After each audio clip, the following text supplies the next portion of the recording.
2 kali. Tapi setelah saya masuk kabinet, saya anak buah beliau, tapi saya jadi saksi.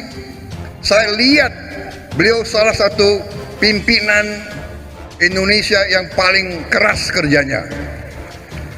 Saya tidak tahu energinya di mana. Kurus begitu, ya. Itu modal besar untuk Indonesia maju adalah rasa optimis yang besar. Oleh sebab itu saya mengajak jangan sampai ada rasa pesimis. Yang terus kita kobarkan adalah rasa optimis. Optimis untuk maju, betul. Ketika Prabowo menang dengan membawa kelompok radikal ini sebagai gerbong pendukungnya, maka kelompok radikal ini akan melakukan tawar-menawar dengan Prabowo karena mereka merasa berjasa sudah memenangkan dia. Dan agenda utama mereka adalah menjadikan Indonesia sebagai NKRI bersyariah dengan kitab suci di atas konstitusi. Kitab suci agama mana? Ya tentu agama Islam yang sesuai dengan penafsiran mereka. Catat. Pujian Prabowo ke Jokowi nggak perlu ditanggapi, ada niat terselubung. Beredar viral video Prabowo memuji-muji Jokowi setinggi langit dan membuat banyak pendukung Jokowi kelepak-kelepak, terkapar seperti bocah kemarin sore yang nggak ngerti soal politik. Video Prabowo mengatakan bahwa ketika dia masuk ke dalam pemerintahan Presiden Joko Widodo menjadi bawahannya, dia katanya kaget melihat bagaimana tim kepresidenan dari menteri-menterinya sangat solid. Dia membawa-bawa nama anak bangsa dan lainnya dan embel-embel yang gak penting sebetulnya untuk mengatakan dan memuji-muji Joko Widodo setinggi langit, mungkin sampai mentok langit ketujuh. Prabowo memuja-muji Presiden Joko Widodo, dan kalau ada lagi di atas langit, mungkin Prabowo tembus saja ke sana. Buat saya apa yang dikatakan Prabowo ini enggak bisa dipegang dan seperti tetangga punya susu. Bisa dinikmati tapi enggak bisa digapai sebagai hal yang dimiliki sendiri. Apa yang dikatakan Prabowo sebenarnya memang tidak salah.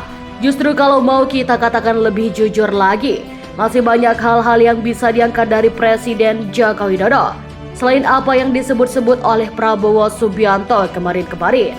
Hati dari Presiden Joko Widodo tulus untuk rakyat dan kerja kerasnya hanya untuk negara ini, bahkan tanpa disebut nasionalis dan Pancasila.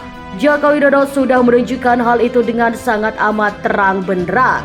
Artinya saya mencurigai bahwa Prabowo ini hanya membawa terhadap apa yang menjadi fakta lapangan dan pengakuan publik di dunia nyata yang sangat jelas dan dibuat oleh masyarakat berbagai media.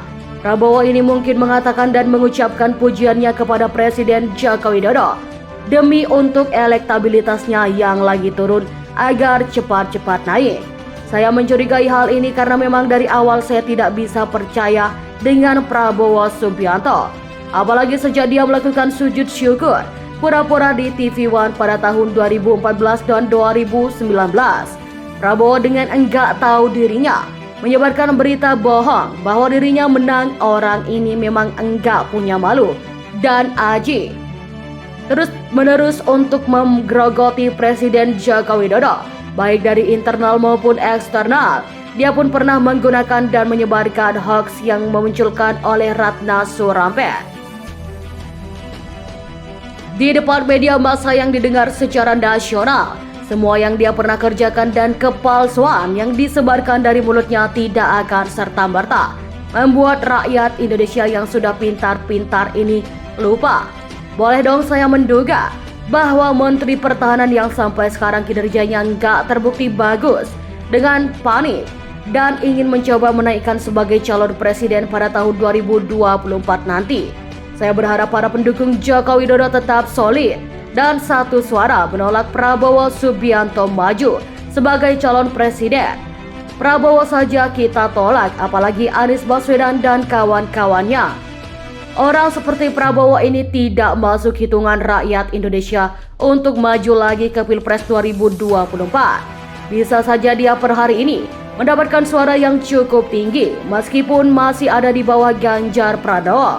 Kita nggak butuh pemimpin dengan mentalitas seperti Prabowo yang selalu membawa-bawa masa lalu dan mengagung-agungkan masa lalu.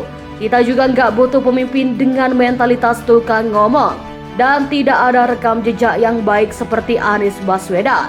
Kita tidak perlu pemimpin pada tahun 2024 yang menggunakan politik identitas dan pernah naik ke mobil ormas terlarang.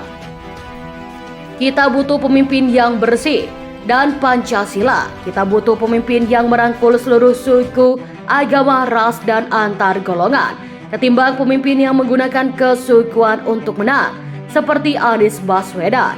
Kita nggak butuh orang seperti Prabowo yang pernah menyebarkan hoax, karena itu akan menjadi presiden buruk bagi negara ini. Jika dia menang, kalau Prabowo menang, saya yakin pada tahun 2019 kemarin, Indonesia akan susut dan Tuhan baik memberikan Presiden Joko Widodo kesempatan kedua untuk memimpin Indonesia. Bagaimana pendapat kalian? Silahkan komen di kolom komentar.